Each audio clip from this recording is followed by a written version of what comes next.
કોળી સમાજના સમૂહ લગ્નમાં ફરી એકવાર મંત્રી પરસોત્તમ સોલંકીનું નિવેદન સામે આવ્યું છે। મંત્રી પરસોત્તમ સોલંકીએ નિવેદન આપતા જણાવ્યું છે કે ઘણીવાર જાહેરમાં ભાષણમાં કહી દઉં કોઈ ના સમજે તો ધોકાવાળી કરવામાં આવે અને તેમણે વધુમાં કહ્યું કે જ્યારે આ મુદ્દો સમાચારમાં આવ્યો ત્યારે ટીવી વાળાઓએ તેનો ઘણો પ્રચાર કર્યો અને મને પૂછ્યું કે તમારે શું કહેવું છે। મેં કહ્યું કે મેં જે કહ્યું છે તે સાચું કહ્યું છે, તમે ના સમજો તો એ તમારો વિષય છે। જો મારા કોળી સમાજને કોઈ દુખી કરતું હશે તો હું નહીં છોડું, બીજા કરે કે ના કરે, પણ મને મારો કોળી સમાજ બહુ પ્યારો છે। હું જે કરું છું તે દિલથી કરું છું અને સમાજના ભલા માટે કરું છું તેવું કહેવામાં આવ્યું છે। કે કોઈ ન સમજે ને તો ધોકાવાળી કરે। આ પ્રશ્નના સમાચારમાં જયારે આવ્યું ને ત્યારે ટીવી વાળાએ ઘણો એનો પ્રચાર કર્યો અને મને પૂછ્યું કે તમારે શું કહેવાનું? મેં જે કીધું ને સાચું છે, તમે ના સમજો તો તમારો વિષય, પણ મારા માટે સાચું છે અને મારા સમાજની જરૂર છે।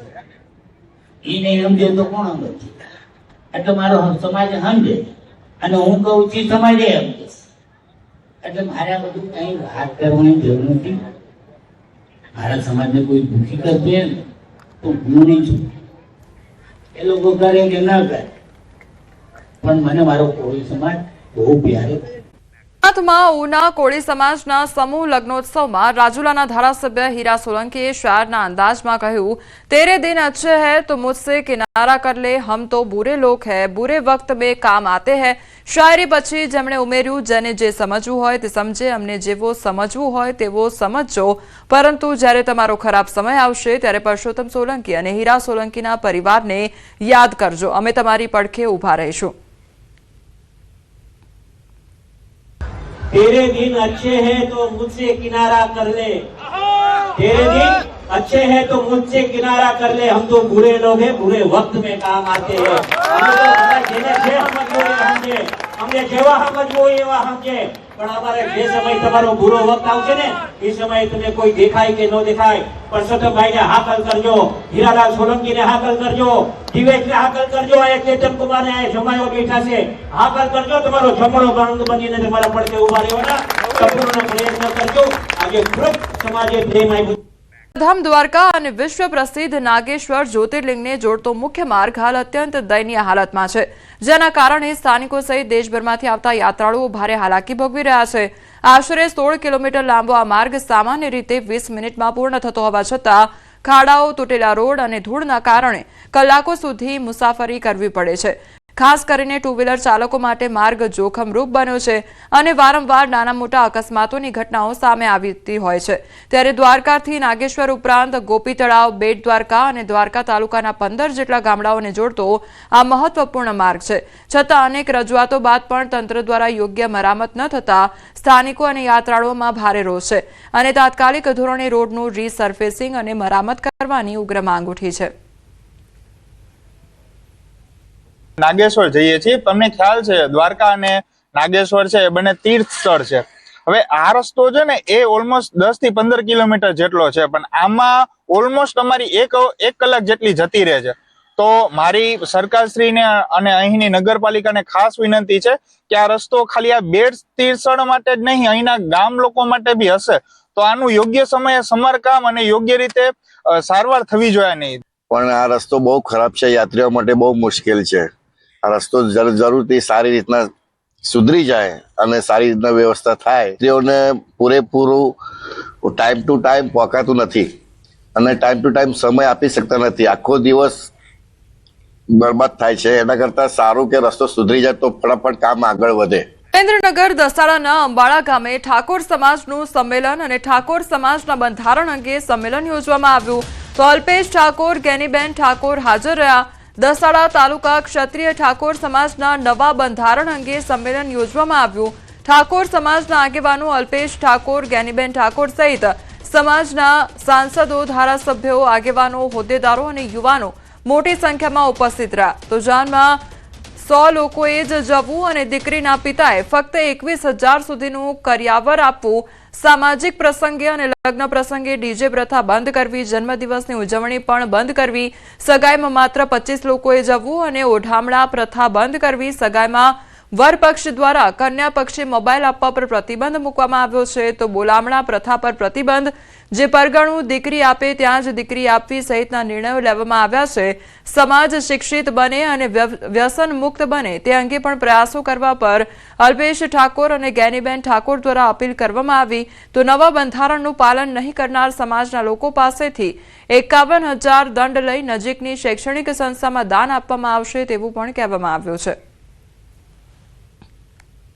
આજે દસાડા અને પાટડી ઠાકોર સમાજ એ સમાજના રીત રિવાજોમાં કઈ રીતે સુધારો આવે, સામાજિક ખર્ચામાં કાપ મૂકીને શિક્ષણ તરફ સમાજ કઈ રીતે આગળ વધે એની એક સૂત્રતા માટે કરીને આજે બધા ભેગા થયા છે. સર્વપક્ષીય ઠાકોર સમાજના આગેવાનો, ધારાસભ્યો, સંસદ સભ્યો એક સ્ટેજ ઉપર છે. હું એમને અભિનંદન આપું છું કે સમાજના કામ માટે બધા એક સ્ટેજ ઉપર આવ્યા છે. પાટડી દસાડા તાલુકાના ક્ષત્રિય ઠાકોર સમાજ દ્વારા એક બંધારણ સભાનું આયોજન કરવામાં આવ્યું. એમાં બંધારણ જે નક્કી કરવામાં આવ્યું છે એમાં કુરિવાજોમાંથી બહાર નીકળવું અને ખોટા દેખાડામાંથી બહાર નીકળવું એ પ્રકારનું બંધારણ, એની શુભકામના આપવા માટે આવ્યો હતો અને સાથે સમાજના દર્શન કરવા માટે આવ્યો. સંવાદદાતા અક્ષય અમારી સાથે જોડાઈ ગયા છે. અક્ષય, ઠાકોર સમાજના બંધારણને લઈને સંમેલન યોજવામાં આવ્યું. એક તરફ બંધારણને લઈને ભાગલા જોવા મળી રહ્યા છે, ત્યારે બીજી તરફ સંમેલન થઈ રહ્યા છે. શું અપડેટ? ચોક્કસથી વાત કરવામાં આવે તો સુરેન્દ્રનગર જિલ્લામાં ખાસ કરીને દસાડા તાલુકામાં મોટા પ્રમાણમાં ઠાકોર સમાજની વસ્તી છે. ત્યારે ઠાકોર સમાજ જે છે તેમાં શૈક્ષણિક અને સામાજિક ક્ષેત્રે ક્રાંતિ લાવવાના ઉદ્દેશ સાથે આજે છે એ ઠાકોર સમાજનું સંમેલનનું આયોજન કરવામાં આવ્યું હતું, જેમાં ભાજપ, કોંગ્રેસ, તમામ પક્ષના જે ઠાકોર સમાજના આગેવાનો, હોદ્દેદારો છે તે ઉપસ્થિત રહ્યા હતા અને સૌએ એક સુરે એક મત વ્યક્ત કર્યો હતો કે સમાજમાં શિક્ષણ થકી જ ક્રાંતિ આવશે. અન્ય જે કુરિવાજો છે, ખાસ કરીને જે અત્યારે જે મોંઘવારીના સમયમાં લગ્ન પ્રસંગોમાં જે ખર્ચ વધતો જાય છે તે દિવસે દિવસે સામાન્ય માણસો માટે લગ્ન કરવા તે એક અઘરું થતું જાય છે. ત્યારે આવા ખોટા ખર્ચો પર કાપ મૂકી અને જે નાનામાં નાનો સમાજનો માણસ છે તેને આર્થિક અને સામાજિક રીતે આગળ લાવવા માટેના પ્રયાસો કે ખાસ કરીને જે આ દેખાદેખીમાં જે વિવિધ પ્રકારના મોંઘાદાર ખર્ચાઓ હોય છે તેના પર કાપ મૂકવાની એના અંગેનું એક ખાસ બંધારણ ઘડવામાં આવ્યું છે. તમામ લોકોએ આ બંધારણને પાળવાની એક સુરે અપીલ પણ કરી છે અને લોકોએ પણ સહમતિ દર્શાવી છે. અને ખાસ કરીને બંધારણનું જે પાલન ન કરે તેની પાસેથી 51,000 રૂપિયાનો દંડ લઈ અને એ પણ નજીકની શૈક્ષણિક સંસ્થામાં આપીને તેનો જે ઉપયોગ છે એ પણ શિક્ષણ પાત્ર જ કરવાનો ઉમદા ઉદ્દેશ અને ઉમદા નિર્ણય કરવામાં આવ્યો છે. તેને સમગ્ર ઠાકોર સમાજે વધાવી લીધો છે.